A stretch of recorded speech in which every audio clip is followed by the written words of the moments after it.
সবাই বলে ভালো থেকো, কিন্তু কেউ বোঝে না ভালো থাকা কতটা কঠিন। যে সম্পর্ক থেকে যাওয়ার জন্য নয়, শুধু কষ্ট দেওয়ার জন্য আসে। যে মানুষটা একসময় ভরসা ছিল, সেই দুঃখের কারণ।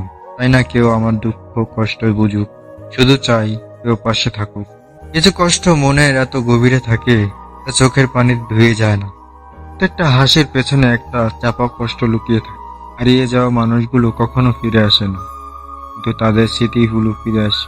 যে কথাগুলো বলা হয়নি, সেগুলোই আজ বোঝা হয়ে বুকে চাপছে। বাহিরে ঝলমলে থাকলেও ভেতরের ধ্বংস হয়ে আছে। যে কথা না বললে শান্তি পাওয়া যায় না, সেই কথাই বলা যায় না। মনে হয় পৃথিবীর সবচেয়ে বড় শাস্তি হচ্ছে অনুভূতিগুলোকে চাপা দিয়ে বাঁচা। কিছু অভিমান কখনো বলে বোঝানো যায় না, শুধু মেনে নিতে হয়।